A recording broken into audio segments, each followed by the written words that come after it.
جو آخرت کے دن کو جھٹلاتے ہیں اور اپنی جو ہے نا اور جو فضول باتوں میں اپنا وقت کھیل کود میں اپنا وقت ضائع کرتے ہیں، جب ان کو آگ کی طرف بلایا جائے گا، جہنم کی طرف لایا جائے گا کہ یہ آگ ہے جس کا تم جھٹلاتے تھے، تو وہ کیا کہیں گے؟ فسیر هذا امن تم لا تبصرون، کہا جائے گا ان سے کہ یہ جادو ہے یا تم دیکھتے نہیں ہو؟ جادو کہتے تھے نا اس کو، اب دیکھو یہ جادو دیکھو، اسلوہا فاصبروا، اب داخل ہو جائے جہنم میں، صبر کرتے ہو تو کرو، نہیں کرتے تو نہ کرو۔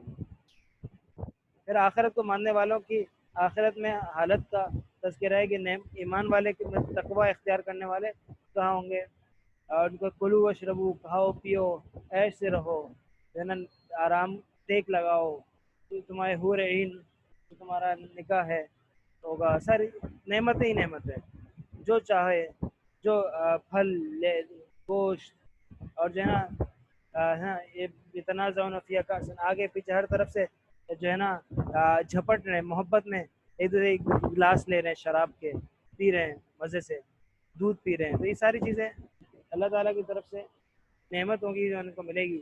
پھر اہل ایمان کی اولاد بھی جنت میں ان کے ساتھ ہوگی، اللہ تعالیٰ فرماتے ہیں کہ نا جو ایمان والے ہیں ان کی دیکھو اولاد کے بغیر جو ہے نا انسان کوئی خوشی نہیں ہوتی ہے، تو انسان کو تکلیف ہوتی ہے کہ بھائی جو ہے نا میری اولاد نہیں ہے تو میں بڑی سی بڑی نعمت میں ہوں گا، یہ ساتھی ایسا کرنا چھوڑ دیں، یہ ریکارڈ ہوتا ہے، یہ کون کر رہے ہیں، یہ برائے کرم چھوڑ دیں۔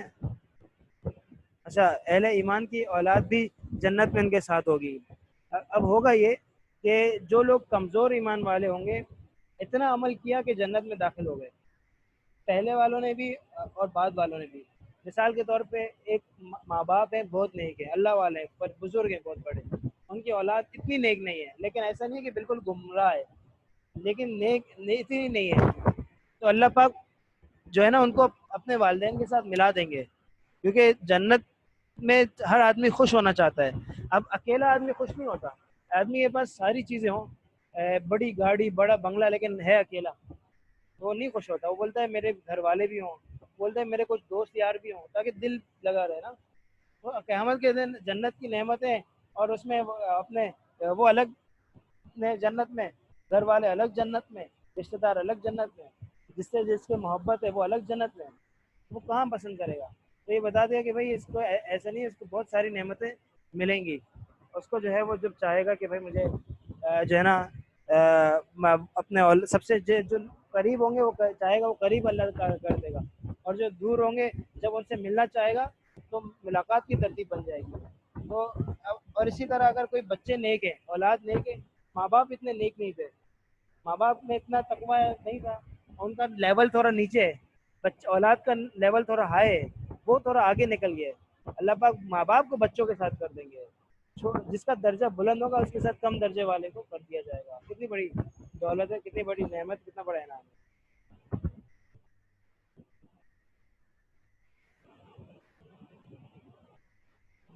مشرقین سے پھر چند سوالات ہوتے ہیں، ہم تأمرہم احلامہم بہذا، یہ تمہیں کوئی عقل تمہیں اس بات کا حکم دیتی ہے کہ تم جو ہے نا اللہ کو نہیں مانو، توحید کو نہیں مانو، آخرت کو نہیں مانو، یا خواہ تم حد سے نکل چکے ہو؟ ہم یقولون تقولہ، وہ کہتے ہیں کہ اس نے یہ خود گھڑ لیا ہے، بلکہ وہ ایمان نہیں لاتے۔ ہم خلقوا من غیر شیء وهم الخالقون، یا وہ کسی چیز کے بغیر پیدا ہو گئے ہیں یا وہ خود پیدا کرنے والے ہیں۔ ام خلق السماوات والارض بل لا یوقنون، یا انہوں نے آسمانوں اور زمین کو پیدا کیا ہے بلکہ وہ یقین نہیں رکھتے۔ پھر امن خزائن ربک هم مسیطرون، یہ سارے مشرکین کے اعتراضات جو ہے نا پر اعتراض کیا گیا کہ بھائی تمہارے لیے یہ، ہمارے لیے وہ، ایسا ہو سکتا ہے؟ اگلی صورت سورہ نجم ہے۔ کفار نبی علیہ الصلوۃ والسلام کو شاعر، مجنون، اور نہ جانے کیا لقب کہتے تھے، تو اللہ پاک نے جواب دیا کہ قسم ہے اس ستارے کی جو ہے نا جب وہ گرے ہے، کہ تمہارا ساتھی نہ بھولا ہے نہ اسے غلطی ہوئی ہے نا، نہ وہ اپنی خواہش سے بولتا ہے، وہ تو صرف وہی ہے جو نازل کی جاتی ہے، اسے نہایت مضبوط قوت والے فرشتے نے سکھایا، ان کے ذریعے سے آتا ہے، جو بڑی طاقت والا وہ ہے اور وہ بلند ہے۔ تو لہذا سے یہ لانے والا بھی طاقتور، جس کو دیا جا رہا ہے وہ بھی بہت طاقتور جو ہے نا، ہر عیب سے پاک۔ تو اس میں جو تم اعتراض کر رہے ہو، تم کس بنیاد پہ کر رہے ہو؟ تمہارے پاس کوئی بنیاد نہیں ہے۔ پھر دیویوں کی حقیقت ہے، تم لات اور عزا اور پتہ نہیں، اب سوچنے کی بات ہے کہ تمہیں معبود بھی بنانا تھا، تم نے فیمیل معبود کیوں بنایا؟ یہ خواہشات پرستی نہیں ہے. اب خواہشات یہ ہے نا یار کہ آپ بنانا ہے تو آپ مردوں کے پاس اختیارات ہیں. اب وہ معبود مرد کو نہیں بنا رہے, اپنے معبود بھی مؤنث بنا رہے ہیں. اللہ تم اپنے لیے مؤنث پسند نہیں کرتے ہو, لیکن تمہارا معبود مؤنث ہے. تمہارے گھر میں بیٹی پیدا ہوتی ہے تو پسند نہیں ہے, لیکن تم نے معبود مؤنث بنایا. یہ تم کیا چاہ رہے ہو؟ خواہشات پرستی کی کیا ہے دل کا اذن کس لیے؟ بہت غلط تقسیم ہے. یہ تم نے اپنی طرف سے نام رکھ دیے, تمہارے ابا نے رکھ دیے, تمہارے پاس اس کی کوئی دلیل نہیں ہے. اب اٹکل پچو ہے, یعنی اپنے گمان پہ چل رہے ہو. پھر کبیرہ گناہوں سے پرہیز کا بتایا گیا کہ اللہ تعالیٰ چاہے آسمان و زمین میں جو کچھ بھی ہے نا. اب جو ہے نا اللہ تعالیٰ فرما رہے کیوں اللہ تعالیٰ نے بنائے نیت الذین اساءوا بما عملوا نیت الذین احسنوا بالحسنی, برا عمل کرنے والے کو اس کا سزا بدلہ دیں, اچھا عمل کرنے والے کو اس کا بدلہ دیں. اور اچھا کرنے والے کون ہیں؟ الذین یجتنبون کبائر الاثم یجتنبون کبائر الاثم, بڑے گناہوں سے بچتے ہیں, فحش کاموں سے بچتے ہیں. کبیرہ میں ہے یہ فحش کام کرنا, بے حیائی کے کام کرنا, یہ کبیرہ گناہ. بے حیائی سے بچنا چاہیے. کبھی یہ جو غلط فلمیں اور غلط چیزیں دیکھتے ہیں, کبھی سوچیں آپ علیہ الصلوۃ والسلام نے کہا کہ ایک صحابی آئے, آپ صلی اللہ علیہ وسلم سے کہا کہ یا رسول اللہ مجھے زنا کی اجازت دے دو. تو آپ علیہ الصلوۃ والسلام پہ قربان جاؤں, کتنی پیاری بات فرمائی, کتنی انتہا کی شفقت اور محبت اور سمجھداری اور حکمت و دانائی سے کام لیا. کہا کہ بتاؤ رشتے گنوائے, اگر تمہاری ماں کے ساتھ کوئی ایسا کرے, تمہاری بیٹی کے ساتھ کرے, تمہاری بہن کے ساتھ کرے, تمہاری خالہ پھوپھی ان کے ساتھ کرے, تم برداشت کرو گے؟ نہیں تو تم کوئی اور کیوں برداشت, کسی اور کے لیے تم یہ کیوں پسند کرتے ہو؟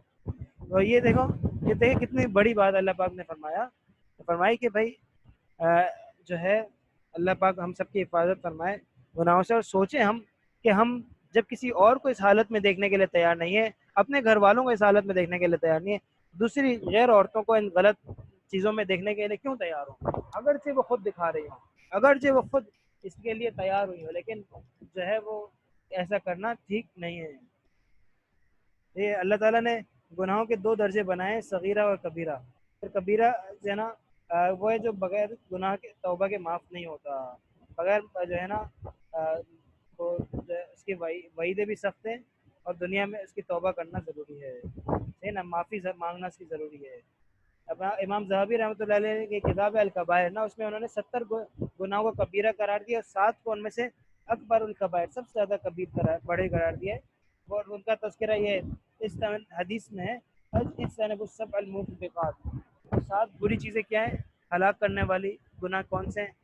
نمبر 1 شرک, نمبر 2 جادو, نمبر 3 کسی کو بلا وجہ قتل کرنا, نمبر 4 سود کھانا, نمبر 5 یتیم کا مال کھانا, نمبر 5 ہے جو ہے نا جنگ کے میدان میں بھاگ جانا, چھوڑ کے بھاگ جانا, بلقاف المحسنات, اور جو ہے نا پاک دامن عورتوں پہ جو ہے نا تہمت لگانا.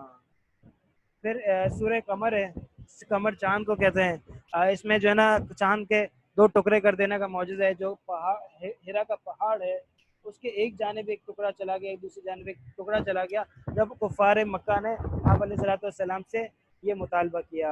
آپ علیہ الصلوۃ والسلام کے اشارے سے چاند 2 ٹکڑے ہو گیا. پھر اس معجزہ صرف مکہ والوں نے نہیں, دنیا کے تمام دوسرے مقامات پر بھی دیکھا گیا. یہ بات حدیث میں نہیں ملی ہے, لیکن یہ مسجد موجود ہے مالک بن دینار رحمت رضی اللہ عنہ کے نام سے انڈیا کے اندر. اس کی بنیاد پر میں یہ بات کہہ رہے ہیں, اور یہ تاریخی کتابوں میں موجود ہے. احادیث میں مختلف صحابہ کا تذکرہ آتا ہے کہ وہ آئے, دور سے آئے, ایمان لائے. نجاشی کا تذکرہ ملتا ہے, لیکن اس بندے کا نہیں ملتا جس کا ابھی میں تذکرہ کرنے جا رہا ہوں. کہ البتہ اس کا مختلف دنیا کے اندر مختلف جگہوں پر یہ چیز دیکھی گئی ہے. یہ چاند 2 ٹکڑے ہوا. سری لنکا میں جہاں نجومی بیٹھتے تھے, انہوں نے اس کا ریکارڈ دیکھا کہ ایسا ہوا ہے, تو انہوں نے اس کو اپنے ڈائری میں لکھ لیا. بعد میں جا کے لوگوں نے دریافت کیا تو دیکھا کہ ہاں فلاں تاریخ کو یہ واقعہ پیش آیا تھا. اس طرح اور بھی اس کا قاسم فرشتہ جو ہے نا ایک شخص رائٹر ہے, ان کی کتاب ہے تاریخ فرشتہ, اس میں یہ چیز موجود ہے. اور اس طرح ایک اور واقعہ ہے, وہ یہ کہ انڈیا کی ریاست کیرالہ کے بادشاہ جو ہے نا وہ سیر پہ تھا, اس نے یہ منظر دیکھا تو اس نے اپنی ڈائری میں درج کر لیا وہ جب دریافت کرنے کی کوشش کی، پہنچتے پہنچتے یہ جو ہے نا آپ علیہ الصلوۃ والسلام تک پہنچ گیا، اور جو ہے نا آپ کا پیغام لے کر بادشاہ کے پاس جب واپس آئے، بادشاہ مسلمان ہو گیا۔ اور عرب کے باہر سب سے پہلے کیرالہ کے لوگ یہ مشہور ہے کہ عرب کے باہر سب سے پہلے جو ہے نا یہ انڈیا کے لوگ مسلمان ہیں، انڈیا میں کیرالہ کے، یہ بات بہرحال ہے کتابوں میں مذکور ہے، احادیث کی کتابوں میں نہیں ہے، تاریخ کی کتابوں میں۔ پھر اس کے بعد یہاں دعوت و تبلیغ کے لیے صحابہ کرام تشریف لائے، اور انڈیا میں آنا بھی تو مشہور ہے۔ عرب کے بعد دنیا کی سب سے پہلی مسجد جو ہے کیرالہ میں بنی ہے، اس کا نام صحابی رسول مالک بن دینار کے نام پر ہے۔ یہ مسجد آج بھی موجود ہے، آپ سرچ کر سکتے ہیں کیرالہ اور مسجد کیرالہ، آپ لکھیں آپ کو مل جائے گی۔ پھر کشتی نوح علیہ السلام محفوظ ہے، یہ بھی جو ہے نا اللہ تعالیٰ نے فرمایا وَلَقَدْ تَرَكْنَا آیَةً فَهَلْ مِن مُدَّكِرٍ، کہ جو جودی پہاڑ جو کہ ترکی میں ہے، اس میں جو کشتی ہے اس کو ہم محفوظ کریں گے تو اس کے آثار ملے، کشتی ہو بہو کیسے مل سکتی ہے، اس کے آثار ملے۔ قرآن مجید بالکل آسان نصیحت ہے، وَلَقَدْ يَسَّرْنَا الْقُرْآنَ لِلذِّكْرِ فَهَلْ مِن مُدَّكِرٍ، یہ نصیحت حاصل کرنے کے لیے آسان ہے، یہ یاد کرنے کے لیے آسان ہے۔ ذکر کا مطلب یاد کرنا ہے، ذکر کا مطلب نصیحت حاصل کرنا ہے، صحیح ہے۔ البتہ اس سے مسائل شرعیہ نکالنا، مفتی بننا کوئی ضروری نہیں ہے، کوئی مطلب قرآن سے نہیں ہو سکتا کہ آپ بھائی قرآن سے براہ راست آپ جو ہے نا مسائل معلوم کریں، ایسا نہیں ہے۔ یہ سورہ رحمان، اب اگلی صورت ہے جو ہے سورہ رحمان، اتنی اللہ کی نعمتوں کا جس انداز میں اللہ تعالیٰ تذکرہ فرماتے ہیں، اور یہ فبأي اعلیٰ فرماتے ہیں کہ تم اپنی رب کی نعمتوں کو کتنی مرتبہ کہتے ہیں کون کون سی نعمتوں کو جھٹلاؤ گے۔ میرے دوستو یہ پڑھنے کے قابل ہے، یہ صورت یاد کرنے کے قابل ہے۔ انسان کتنے خوبصورت انداز سے، کتنی پیاری صورت ہے جو ہے، کتنے خوبصورت انداز سے اس میں اللہ تعالیٰ کی قدرت اور جو ہے نا کے عجائب اور کمالات بیان ہوتے ہیں۔ اب اس میں جو ہے نا اللہ تعالیٰ اس صورت کو آدمی پڑھے اور بار بار پڑھے، انسان کو بہت فائدہ ہوتا ہے۔ اور شروع بھی اللہ پاک رحمان سے کرتے ہیں کہ اللہ پاک رحم کرنے والا ہے، بہت زیادہ رحم کرنے والا ہے۔ اس نے سب سے زیادہ رحم اس کے ذریعے سے کیا کہ اس نے قرآن سکھایا اور انسان کو پیدا کیا اور اسے بولنا سکھایا۔ پھر جناب زمین کا تذکرہ ہے، جب باغات کا تذکرہ ہے، کھیتوں کا تذکرہ ہے، غلے کا تذکرہ ہے۔ پھر سمندر کے متعلق فرمایا کہ بھائی دو سمندر مل جاتے ہیں، نمکین اور کھارا میٹھے پانی کا، لیکن جو ہے نا کبھی جڑتے نہیں ہیں، آپس میں الگ ساتھ ساتھ چلتے ہیں لیکن خلط ملط نہیں ہوتے ہیں۔ انسان اور جن کا پیدا ہونا بنایا ہے نا، بتایا کہ ہر چیز کے اندر پانی ہے نا، فیصلوا من فی السماوات والارض، تو کس کے لیے آسمان و زمین میں جو کچھ ہے، تو ایسے نا ہر دن وہ ایک نئی شان میں ہوتا ہے، اللہ تعالیٰ کی ایک نیا جلوہ ہوتا ہے ہر دن۔ سنفرغ لکم ایھا الثقلان، اللہ تعالیٰ فرماتے ہیں بہت جلد ہم تمہارے لیے فارغ ہوں گے۔ بڑی اچھی یہ ہے صورت ہے، تو اس میں جنت کے مناظر ذکر کیے جاتے ہیں کہ بھائی اس کے اندر جو ہے نا دو باغات ہوں گے، اس کے اندر دو بہت شاخوں والے ہوں گے، اس کے اندر چشمے بہ رہے ہوں گے، اور جو ہے ہر طرح کے پھل دو قسم ہے نا کہ دو قسمیں ہوں گی، متکئین علی فرش بطائنها من استبرق، اور بستروں پر تکیے لگائیں گے جن کا استر موٹے ریشم کے ہوں گے، یعنی اندر استر جو ہے نا وہ ہلکا کپڑا استعمال کرتے ہیں استر میں، استر اگر ریشم کا ہے، اچھے والے ریشم کا ہے، تو باہر کا کپڑا کیا ہوگا ہے نا، اور دونوں باغوں کا پھل قریب ہے۔ پھر وہ کہتے فیہن قاصرات، بھائی چلنا نہیں پڑے گا زیادہ، ہے نا، فیہن قاصرات، نیچے نگاہ رکھنے والی پاک دامن عورت جس کو کبھی تک کسی نے چھوا بھی نہیں ہوگا نہ دیکھا ہوگا، اور ایسا کہ جیسے وہ عورتیں ہیرے کی طرح، ہیرا یاقوت ہے، زمین جو پتھر ہوتا ہے نا قیمتی پتھر، یہ قیمتی پتھروں میں سے ہے۔ الجزاء الاحسان الا الاحسان، نیکی کا بدلہ اب نیکی ہے، مزے کرو، ہے نا۔ ومن دونہما جنتان، اور اس کے علاوہ اور باغ بھی ہوں گے، تو اس کے اندر سیاہی مال گہرے سبز ہو، مطلب ورائٹی ہوگی، آدمی بور نہیں ہو۔ فیہما عینان نضاختان، دونوں میں جوش مارتے ہوئے دو چشمے ہیں، اس میں پھل کھجوریں ہیں، کھجوروں کے درخت، انار، اور خوبصورت عورتیں ہیں۔ تو یہ ساری چیزیں اللہ پاک جو عطا کریں گے، انسان کا شوق ہوتا ہے، خواہشات انسان کے ساتھ لگی ہوئی ہیں، اللہ تعالیٰ حلال ذریعے سے پورا کرے تو کیا برا ہے نا، سنت طریقے پہ چلیں گے کامیابی ہے۔ دیکھو آپ نے بکرا ہے اس کو آپ نے ذبح پیٹ میں اس کو چھوڑا گوشت دیا، حرام ہوگا، حلال نہیں ہوگا۔ آپ نے اس کو ذبح کیا وہ حلال ہو جائے گا۔ پہلے والا کیوں حرام ہے؟ کیونکہ آپ نے سنت طریقہ چھوڑ دیا، اور دوسرا والا کیوں حلال ہے؟ کیونکہ آپ نے سنت طریقہ اختیار کیا۔ اور آپ ایک مرد ایک لڑکا ایک لڑکی شادی کر لیں، دو بول لیں ایجاب اور قبول، اور گواہوں کی موجودگی میں نکاح ہو جاتا ہے۔ اب وہ ملتے ہیں تو ان کا آپس میں ملنا صدقہ ہے، اور اس کے برعکس اور اللہ تعالیٰ ان پہ رحمت کرے گا۔ اس کے برعکس اگر بغیر یہ دو جملے بولے اگر یہ مل جائیں تو کیا ہوگا؟ اللہ کی لعنت ان کے اوپر برسے گی اور پھٹکار ہوگی، اور ہمیشہ ہمیشہ عذاب میں وہ مبتلا ہوں گے۔ اللہ تعالیٰ نے اسے گناہ کبیرہ شمار کیا ہے۔ اگلی یہ سورۃ سورہ واقعہ ہے۔ سورہ واقعہ مطلب واقع ہونے والی، اور واقع ہونے والی کیا ہے؟ قیامت ہے۔ اذا وقعت الواقعہ، قیامت جب آئے گی، نہیں سلے وقت اس کو کوئی روک نہیں سکتا، یہ جھوٹ نہیں ہے، یہ حق ہے نا صحابہ۔ پھر جو ہے نا اس میں جو ہے تین سب سے پہلے سورت کے اندر جو ہے نا تین سورہ واقعہ کا تذکرہ ہے کہ بھائی جب واقع ہونے والی آئے گی اور جو ہے نا سب ختم ہو جائے گا، جو ہے نا پست کرنے والی ہے، یہ بلند کرنے والی ہے، جو ہے نا پہاڑ ریزہ ریزہ ہو جائیں گے۔ بڑا اچھا منظر کشی ہے یہ صورت۔ اس کے بہت سے فوائد ہیں۔ ایک تو قیامت کا منظر بہت اچھے انداز سے پیش کرتی ہے، اور دوسرا یہ کہ یہ جس کو جو حدیث میں آتا ہے کہ یہ جو اس صورت کا اہتمام کرتا ہے اس پہ کبھی روزی کی تنگی کا شکار نہیں ہوگا وہ۔ تو سورہ واقعہ روزانہ جو پڑھتا ہے وہ کبھی روزی کی تنگی کا شکار نہیں ہوتا، لہٰذا اس کو پڑھنا چاہیے، صحیح ہے۔ اور ابھی 3 گروہ کا بیان ہے، وَكُنْتُمْ أَزْوَاجًا ثَلَاثًا، وہاں پہ جنت میں 3 گروہ ہوں گے، جو ہے نا اصحاب میمنہ، اصحاب الشمشأمہ اور السابقون، ہے نا مطلب جنتی ہوں گے دائیں ہاتھ والے، اور جہنمی ہوں گے بائیں ہاتھ والے، اور بعض ہوں گے جو آگے بڑھنے والے ہوں گے، سبقت لے جانے والے ہوں گے۔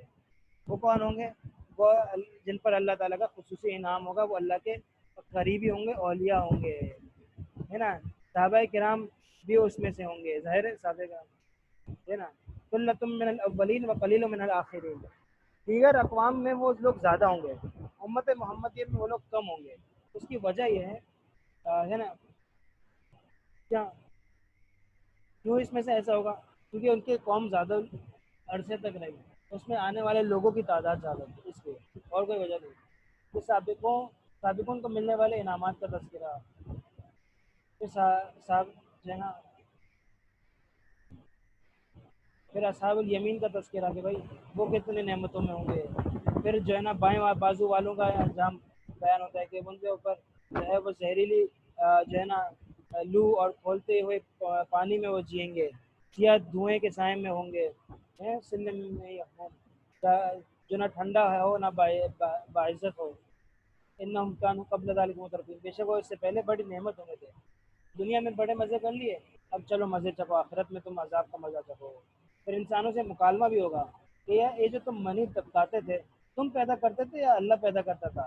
اللہ تعالیٰ نے تمہارے درمیان جو ہے نا موت کو طے کیا ہے، تم اس کو آگے نہیں نکل سکتے، ہے نا۔ اور جو ہم چاہتے ہیں پیدا کرتے ہیں، بچہ پیدا ہو یا نہ ہو، پیدا ٹھیک سالم پیدا ہو یا نہ ہو، اللہ کے ہاتھ میں۔ جو تم جو ہے نا کھیتی اگاتے تھے، تم اس کو اگاتے تھے یا اللہ اگاتا تھا؟ ہے نا، اگر ہم چاہتے تو اس کو کیا بنا دیتے، اس کو بھوسا بنا دیتے، بدل تم کو تب کہوں تو تم باتیں بناتے رہ جاتے۔ بھیا ہم تو تاوان ڈال دیے گئے ہیں، بل نحن محرومون، ہے نا۔ وہ کہتے ہیں ہمیں جو ہے نا ہمیں تو بوجھ ڈال دیا ہے، ہم تو محروم ہو گئے بھائی، یہ جہنم ہی کہیں گے۔ پھر پانی کا پوچھا جائے گا کہ جو تم پانی پیتے تھے، انتم انزلتموہ من یہ آسمان سے تم برساتے تھے، ہم برساتے تھے، ہے نا۔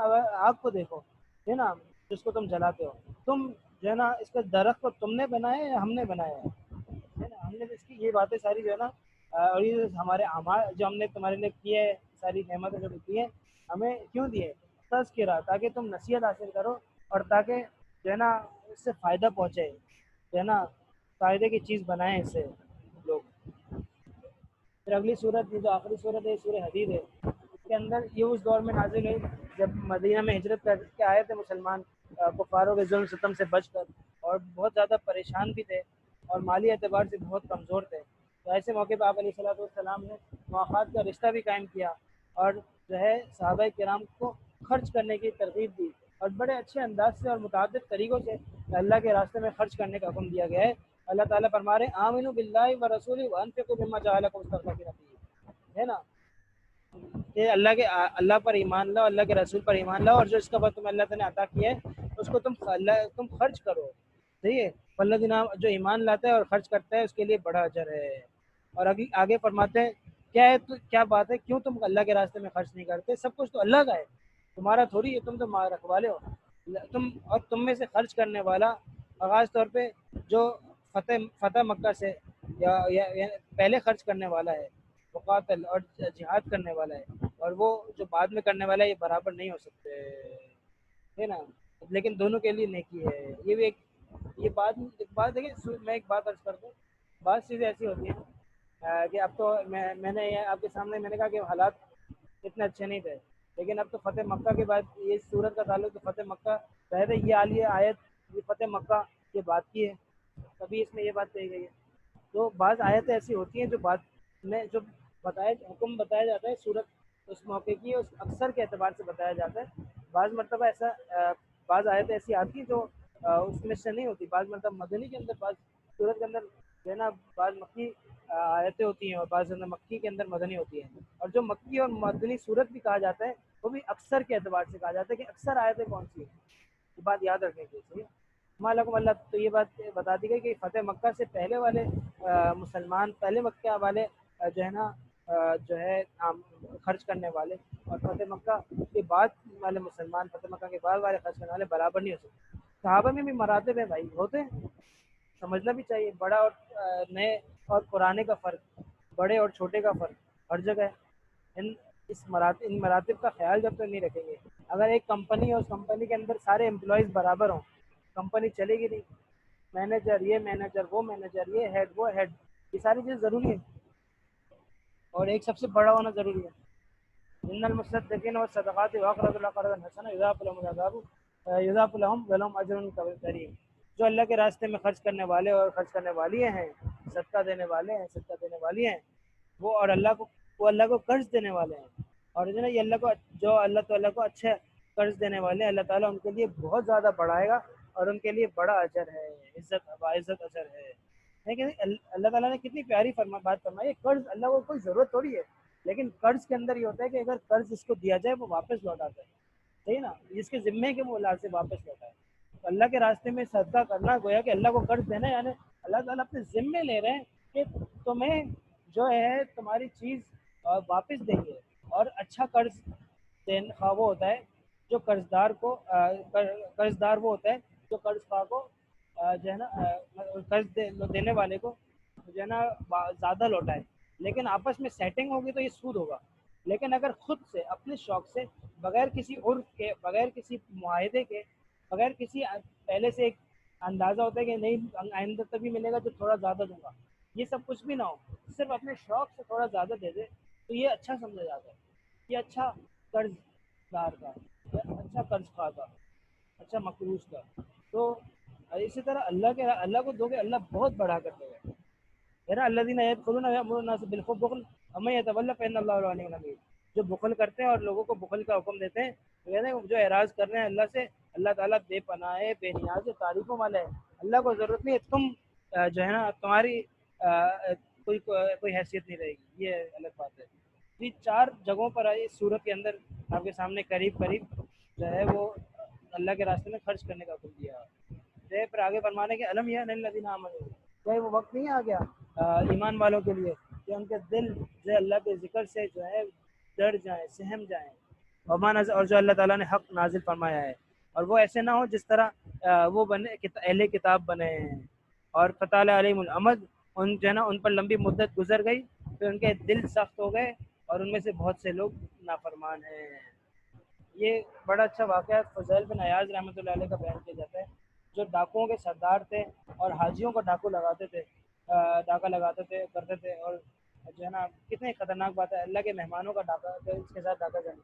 ایک مرتبہ وہ کہیں داخل ہوئے، وہاں پہ یہ آیت پڑھی جا رہی تھی، یہ آیت جب پڑھی تو وہ کہتے الان آ گئے، کہ قرآن میں کہا جا رہا ہے کہ بھائی کیا وقت نہیں آ گیا کہ لوگ ایمان والوں کے دل بھر جائیں، تو کہتے ہیں آ گئے۔ یہ دل سے جب بات نکلتی ہے دل پہ اثر کرتی ہے نا، پر نہیں طاقت پرواز مگر رکھتی ہے نا علامہ اقبال فرماتے ہیں. تو کہہ رہے ہیں کہ دل سے وہ اس نے پڑھا ہوگا. اور قرآن مجید ویسے ہی بہت تاثیر والا کلام ہے. اگر انسان دل سے پڑھے اور دل سے سنے تو اس کی زندگی بدل جاتی ہے.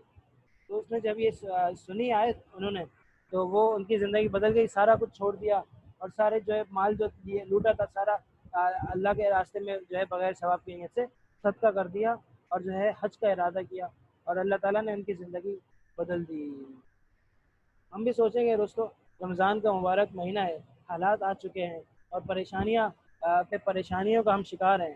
ابھی ہم بھی اگر اپنے آپ سے یہ سوال کریں جو قرآن مجید ہم سے سوال کر رہا ہے، قرآن مجید کا یہ سوال ہر انسان سے ہے جو ہر شخص ہے جو اس کو پڑھ رہا ہے کہ کیا اب وہ وقت نہیں آ گیا کہ تمہارے دل جو ہیں وہ اللہ کی یاد سے اور وہ جو ہے نا سہم جائیں اور جو اللہ تعالیٰ نے حق اتارا ہے اس کے آگے جو ہے بچھ جائیں اور اہل کتاب کی طرح نہیں بنے.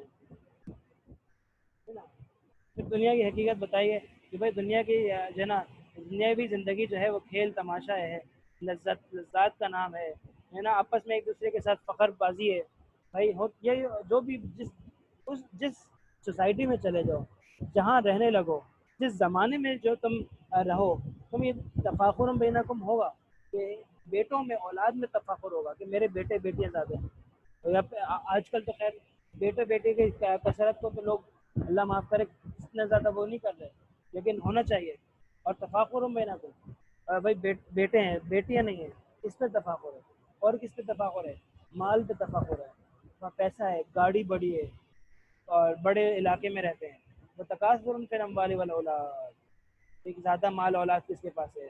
مثل غیث اعجب الکفار نباتہ، جیسے جو ہے نا اس بارش کی طرح جس سے اگنے والی کھیتی نے کاشتکاروں کو خوش کر دیا ہو. بتا رہا ہوں ہے نا پھر وہ پک جاتی ہے اور خوش، پھر اسے تو دیکھتے ہیں کہ زرد ہے نا تو میں کو پھر وہ چورا بن جاتی ہے. اور قیامت کے دن کیا ہوگا؟ سخت عذاب ہے اور اللہ کی طرف سے بڑی بخشش اور خوشنودی ہے نا. اور دنیا کی زندگی دھوکے کا سامان کے علاوہ کچھ نہیں ہے. عمل حیات دنیا الا متاع الغرور سابقوا الی مغفرۃ من ربکم وجنۃ. کہہ رہے ہیں کہ بھائی اپنے رب کی بخشش اور اس جنت کی طرف ایک دوسرے سے آگے بڑھو جس کی چوڑائی آسمان اور زمین کی چوڑائی کی طرح ہے. لمبائی کتنی ہوگی؟ وہ ان لوگوں کی طرح کے لیے تیار کی گئی ہے جو اللہ اور اللہ کے رسول پر ایمان لائے. یہ اللہ کا فضل ہے، وہ اسے جس کو دیتا ہے جسے چاہتا ہے اور اللہ بڑے فضل والا ہے. پھر تقدیر پر ایمان لانے کا فائدہ بتایا کہ بھائی مما اصابکم من مصیبت فی الارض ولا فی انفسکم الا فی کتاب قبل ان نبرأها. اسلام میں ان چھ چیزوں کے اوپر ایمان لانا ضروری ہے نا. ایمان مفصل، ایمان مجمل ہے نا، والقدر خیرہ وشرہ من اللہ میں ہے نا. یہ تقدیر پر ایمان لانا میں بہت فائدہ ہے دوستوں. تقدیر ہے تو انسان بے چین نہیں ہوتا، بے سکون نہیں ہوتا، بولتے اللہ کی طرف سے آئے مصیبت کوئی خیر رکھی ہوگی. کافر پریشان ہو جاتا ہے، پتہ ہے کہ آخرت میں کچھ نہیں ہے. کافر پتہ ہے کہ جو اعمال کی سزا ہے. کافر بہت یہ سوچتا ہے اب کیا ہوگا، آگے کیا ہوگا، یہ میرے غلطی کی وجہ سے ہوا، بزنس میں لاس ہو گیا میری غلطی تھی. سارا کچھ اپنے آپ کو کوستا ہے، اپنے آپ کو بولتا ہے کہ میری یہ تدبیر صحیح نہیں تھی. مسلمان میکسیمم کیا کرے گا؟ تدبیر کو بھی بولے گا لیکن زیادہ بولے گا بھائی اللہ کی طرف سے تھا، کبھی نفع کبھی نقصان، یہ تو تقدیر کے فیصلے ہیں. پھر ختم، یہاں بات ختم ہو جائے گی. بیٹے کو کچھ ہوا، ڈاکٹر کچھ کر دیا تو وہ بولے گا ایک قدرت میں تقدیر میں تھا کہ اولاد ہونا ہے، تقدیر میں تھا کہ اس کو بیٹے کے زخمی ہوتا مجھے دیکھنا ہے، اور تقدیر میں تھا کہ ایک بیمار معذور بیٹا ملنا ہے. کافر ہوگا اس کو سارے اسباب کو کوسے گا، اپنے آپ کو کوسے گا. یہ نہیں ہوتا ماشاء لیکن تقدیر کو جو ہے نا کبھی بھی سستی اور کاہلی کا ذریعہ نہیں بنانا چاہیے. ایمان والے بعض مرتبہ تقدیر کے نام پہ سستی اور کاہلی کرتے ہیں، تحقیق سے منہ چھڑاتے ہیں، اعمال سے کوئی تدبیر سے بھی منہ چھڑاتے ہیں. یہ صحیح نہیں ہے. تدبیر پہلے کرنی ہے. جب انسان کو کوئی زمین میں جان انسان کی ذات میں کوئی تکلیف پہنچتی ہے اللہ کی کتابوں کو اس کا تذکرہ پہلے سے موجود ہے کتاب کے اندر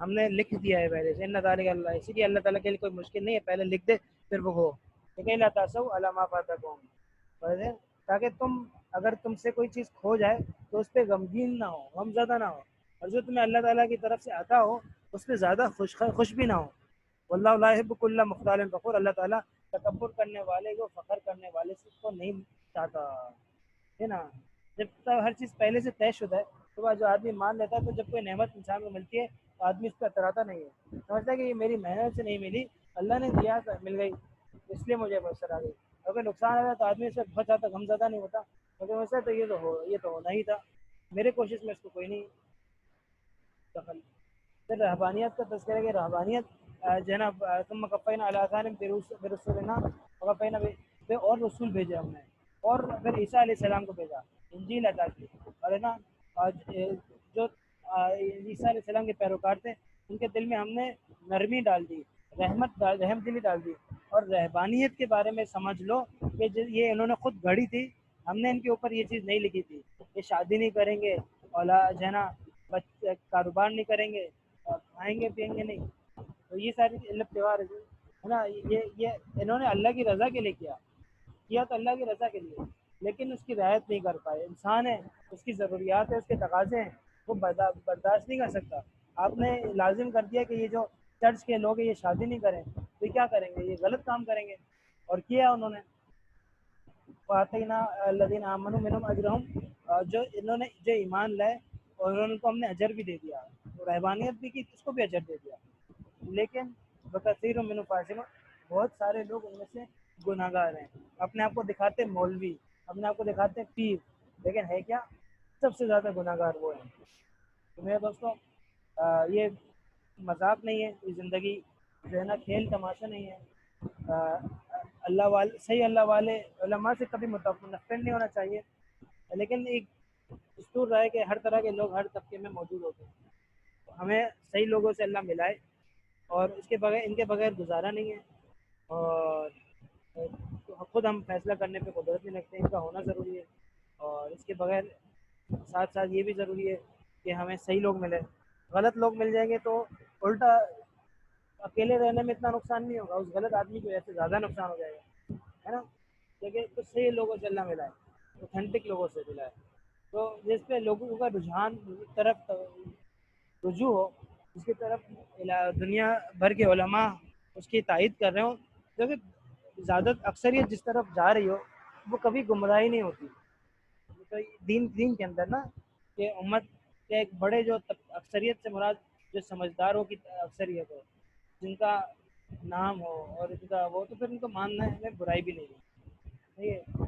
اچھا پھر صحیح اسلامی تصوف کے بارے میں آ جاتے ہیں کہ بعض لوگ سمجھتے ہیں کہ بھائی تصوف صحیح نہیں ہے، ایسا نہیں ہے، تصوف صحیح ہے، ہندوستان بر صغیر پاک کو اسلام صوفیہ کی بدولت ملا، خلافت عثمانیہ یہ صوفیہ کی بدولت تھی، قسطنطنیہ جو فتح ہوا یہ صوفیہ کرام کی بدولت ہوا، ارطغرل الغازی اور اس کے جو سلطان، اس کے اولاد سے پھر سلطان محمد فاتح، یہ سارے لوگ یہ صوفیہ کرام سے ان کا گہرا تعلق تھا، تو یہ دیکھیں ہر تصوف برحق تصوف تو نام ہی اس کا ہے کہ یہ کیفیت انسان کے اندر پیدا ہو جائے، اور کہ انسان اللہ کی طرف رجوع کر لے اور گناہوں سے بچنے لگے۔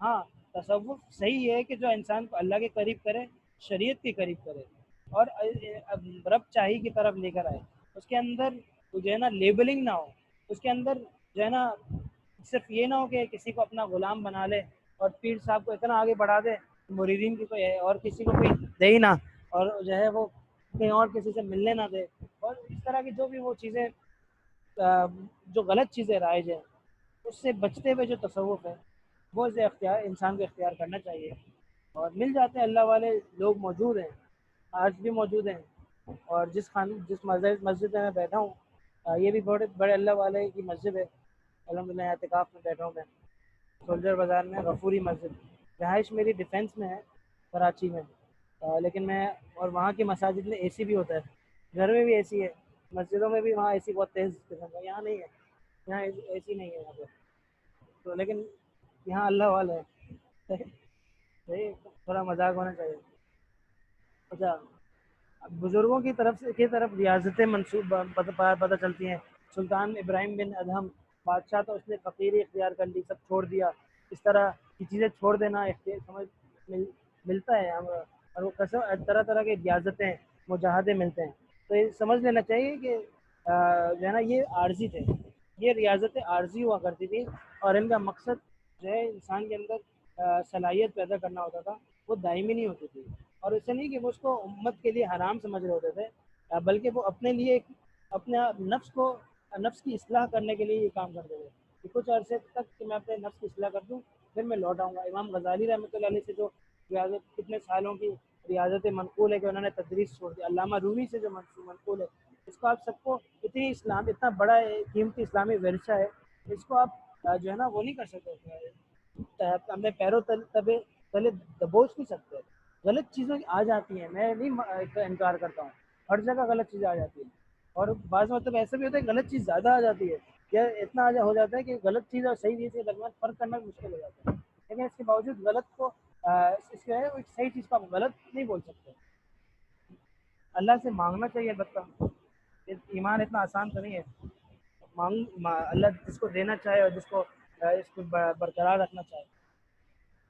تو اختلاف میں اعتدال ہونا چاہیے. بعض یہ لوگ ہیں نا ان چیزوں کی وجہ سے اتنا آگے نکل جاتے ہیں کہ تصوف کو نہیں مان رہے, تبلیغ کو نہیں مان رہے, مدارس کو نہیں مان رہے.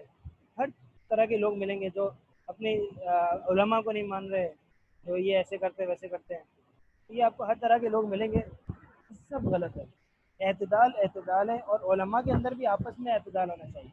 یہ رفع الیدین کر رہے ہیں تو رفع الیدین بھائی صحیح نہ کر رہے ہیں وہ بھی صحیح ہے. سب آپ علیہ السلام کے ساتھ تھے. سامنے والے کو غلط قرار دے دینا اور اس کے مسجد کے آگے جہاں وہ لوگ فالو کر رہے ہیں ان کو کرنے دو, وہاں جا کے رسائل تقسیم کر کے ان کو بگاڑنا. تو ایک بندہ نماز میں آیا ہے ابھی جا کے, اس کو میرے پاس ایک مطلب سورۃ دعائے قنوت کے متعلق ایک بندے نے میسج بھیجا. میں نے بولا یار میں جو ہے نا آپ کو مختصر سا جواب دوں گا, لیکن زیادہ جواب نہیں دوں گا. میں بھی آپ سے میرا تعلق تھا, میں بولے آپ سے میں عرض کرتا ہوں کہ اللہ کی پناہ مانگو, ان چیزوں میں نہیں پڑھو. آپ کو فقہ الحنفی مل گیا ہے, آپ اس کو فالو کرو. اور کسی کو غیر مقرر جو ہے نا فقہ الحنبلی مل گیا, اس کو فالو کرے. اب یہ علماء کے آپس میں جو اختلافات ہوتے ہیں وہ علماء کے درمیان رہیں گے, اور وہ اس لیے ہوتے ہیں تاکہ چیز بہتر انداز سے سامنے آ جائے. یہ نہیں ہے کہ آپ عام لوگ اس میں الجھ جائیں اور عام لوگ فیصلہ کرنے لگ جائیں. عام لوگوں کے اندر اتنی طاقت ہی نہیں ہے کہ وہ فیصلہ کر پائیں, اور اس کی وجہ سے وہ گمراہ ہو جاتے ہیں اور سیدھے راستے کو بھی چھوڑ دیتے ہیں. میری صلاحیت, میں نے بولا میں آپ کو اتنا وقت نہیں دے سکتا, میرے پاس بہت سارے کام ہیں. میں میراث پہ کام کر رہا ہوں, میں تفسیر پہ کام کر رہا ہوں, میں ان لوگوں پہ کام کر رہا ہوں جن کو دین سمجھنے کی ضرورت ہے, یا ان لوگوں کو کام کر رہا ہوں جو دین کی طرف آئے نہیں ہیں, ان کو دین پہ لانا ہے. اب یہ کام میں آپس میں مسلمانوں کے اور علماء کے آپس میں اختلاف میں آدمی اتنا الجھ جائے اور اسی میں لگ جائے اور اس کو اتنا اہمیت دے کہ اتنا جو بڑا طبقہ ہے اس پہ کون محنت کرے گا. ان تک عام جو دینی معلومات ہیں, نماز کی, زکوٰۃ کی, قرآن تک وہ کون پہنچائے گا. آپس کے یہ جزیات ہیں. اب رفع الیدین کے لیے میں بیٹھ جاؤں اور میں ہر ایک کو بار بار پکڑ کے رفع الیدین سمجھاؤں کہ بھائی میرے دلائل مضبوط ہیں, نہیں تمہارے کمزور ہیں, تو وہ بولے نہیں میرے مضبوط ہے. خدا کے لیے جانے تو جو کرنا کرو, وہ بھی صحیح ہے یہ بھی صحیح ہے, غلط کوئی نہیں ہے. لیکن میں اپنی بات کو مضبوط قرار دینے کے لیے تم سے لڑنے بیٹھ جاؤں تو میرا وقت ضائع ہوگا. میرے پاس اتنا ٹائم نہیں ہے خدا کے لیے, ہے نا. میرے پاس مختصر سی زندگی ہے, میں اس میں وہ کام کروں جو میرے لیے میری آخرت سنوارنے کے لیے زیادہ فائدہ مند ہو. یہ میں اپنا ذاتی نظریہ بتا رہا ہوں, اور کئی لوگوں کا بھی ہوگا. آپ لوگوں سے بھی گزارش ہے کہ ایک اچھا نظریہ رکھیں, جو ہو سکتا ہے یہ ہو سکتا ہے آپ کی, باقی آپ کی مرضی. آپ چاہے تو کوئی اور طریقہ اختیار کریں. اللہ تک پہنچنے کا ایک نہیں کئی طریقے ہو سکتے ہیں. بولنے میں عافیت ہے یا خاموش رہنے میں عافیت ہے, بتاؤ. صوفیہ کرام کے خلاف تو لوگ بولیں گے. اتنا بڑا اسلامی ورثہ میں نے آپ کو بتایا. ہندوستان میں اسلام آیا کہاں سے؟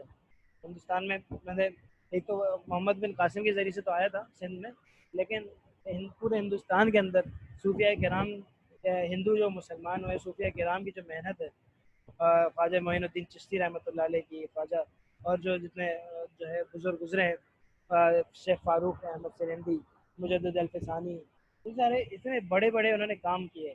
آپ ان کو شاہ ولی اللہ رحمۃ اللہ علیہ حدیث لے کر آئے, وہ بھی صوفی بزرگ تھے. آپ ایک دم ایک ٹھوکر لگاؤ گے. حدیث تو جو لوگ تصوف کے نہیں مانتے ہندوستان کے اندر, ان سے میرا سوال ہے اب ہندوستان سے ہی صنعت چلی ہے. ابھی جو سعودی عرب سے کوئی صنعت ونعت نہیں چلی. علم سارا بغداد سے نکل کے یہاں گیا تھا. بغداد میں بھی صنعت والے لوگ کم ہیں. حدیث کی صنعت ابھی دنیا کے اندر جو چل رہی ہے نا, سعودیہ کے اندر بھی جگہ کسی کے پاس صنعت موجود ہے. اکثر لوگوں کے پاس سعودیہ میں حدیث کی صنعت نہیں ہے. وہاں کے علماء کے پاس صنعتیں نہیں ہیں حدیث کی. وہ یہاں کے لوگوں سے لیتے ہیں.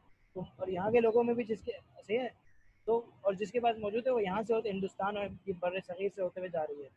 یہاں کے لوگ موجود ہیں. تو شاہ ولی اللہ رحمۃ اللہ علیہ یہ سعودی عرب وغیرہ سے حدیث لے کر آئے تھے, ٹھیک نا. اس زمانے میں حجاز جو تھا سعودی عرب تو نہیں تھا, تو وہاں سے مکہ حرمین سے وہ حدیث لے کر آئے تھے. اس وقت وہ آباد تھی وہ جگہ, تو وہاں سے جب وہ حدیث لے کر آئے تو, اور وہ صوفی بزرگ تھے. اب ان کے بغیر تو نہ کوئی غیر مقلد یا کوئی بریلوی نہ کوئی دیوبندی, یہ کوئی بھی ایسا نہیں ہے ان میں سے جو جو ہے نا شاہ ولی اللہ جس کی اگر اس کو حدیث کی سند حاصل ہے وہ ان سے ہوتے ہوئے ان سے ہوئے بغیر ان کو حاصل ہو. اور جن سے ہوتے ہوئے ان کو حاصل ہو رہی ہے ان میں کئی سارے بزرگوں کا نام آپ دیکھو نا. امام بخاری رحمۃ اللہ علیہ کی آپ جو ہے نا صحیح البخاری کی اگر سند دیتے ہو یا اب تک جو آتی ہوگی, اس کے اندر بھی آپ کو کتنے صوفی بزرگ ملیں گے. تو اس چیز کا آپ انکار کر کے اپنے آپ کو جو ہے نا ذلت کا شکار نہ کرو, خاموش رہو. نہیں سمجھ میں آتا خاموش رہو, لیکن بول کے اپنے آپ کو تباہ نہیں کرو. بولنا نقصان دہ ہے نا, آخر خاموش رہو. یہ ایک گزارش تھی, اور آج کے سبق سے میں کافی کچھ ریلیٹ کرتی تھی تو میں نے کر دی. اور دوستوں دعا میں یاد رکھیں 27ویں شب ہے, اور جو ہے اللہ تعالیٰ ہم سب کو اعمال صالحہ کرنے کی توفیق نصیب فرمائے. اور نیک اللہ تعالیٰ ہو سکتا ہے یہی لیلۃ القدر ہو, اور اسی میں اللہ تعالیٰ نے کیونکہ روٹیٹ کرتی ہے, ہر سال روٹیٹ کرتی ہے, تو اور اللہ تعالیٰ ہم سے راضی ہو جائے, اپنی رضا والے کام ہم سے لے. دعا میں یاد رکھے گا اس اختر کو بھی, کچھ اس کے کچھ کام چل رہے ہیں اللہ تعالیٰ قبول کرے. اور کچھ گناہ گار بھی ہوں میں, کچھ تو نہیں بہت زیادہ گناہ گار بھی ہوں. دعا کریں اللہ تعالیٰ گناہوں سے نکال کے نیکی والی زندگی اپنانے کی توفیق نصیب فرمائے. اسی بات کی کلاس ختم کرتا ہوں. السلام علیکم.